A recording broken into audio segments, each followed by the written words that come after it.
I know a lot of people say, well, I can just volunteer without any thought about what kind of volunteer work and also about whether that will fulfill that particular source of satisfaction that you would have derived from work and now you don't, but also the value piece. Like, we still want to feel valued. So we've got to find a way to make sure that's in our lifestyle as well, not just giving all the time.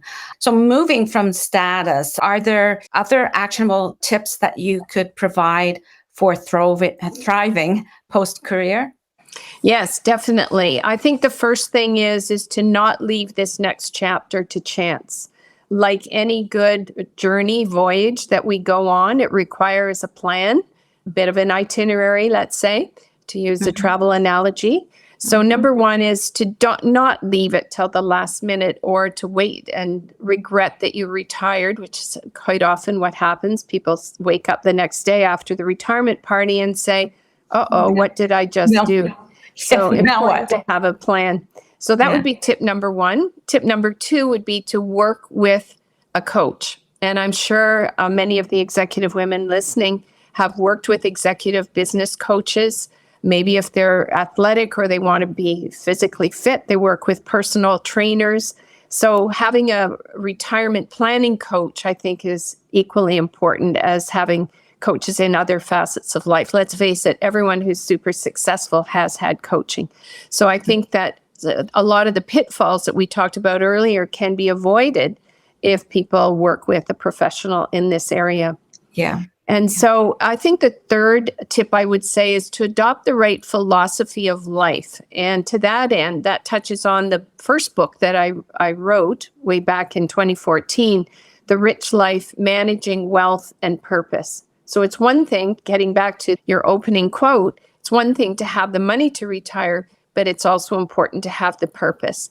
And so in the book, I talk about what is a rich life. And to me, what you can synthesize it down into 3 points. Live well, very important, number one. 2, give back. And 3, leave a legacy. How do you want to be remembered? So we distill that down. Then to help people with actually thriving in their next chapter, it's good to have a template or a model to follow. And the model that we've developed at Next Chapter Lifestyle Advisors is called your happiness portfolio. And the happiness portfolio consists of 8 areas of life, all non-financial. And it's important to do an examination of each of these 8 areas in your own life, figure out what's important to you in each area, and then build your plan around that. And just like a financial portfolio, the happiness portfolio should have some diversification. It's not just endless golf and travel. And it should have balance so that you're not, as you alluded to earlier, giving your all and feeling like you're working harder than ever before, but having a balance of these 8 areas and really having a life portfolio that brings you satisfaction in those 8 areas. That sounds like such a valuable program. And just to go back to our earlier conversation, this is not a do-it-yourself. If you do it yourself and just allow things to happen, it's not going to necessarily be intentional, and you're not going to get the same results, and you're not going to get results quicker. But if you work with a coach, you will get there much quicker and with much ease rather than trying to do it yourself.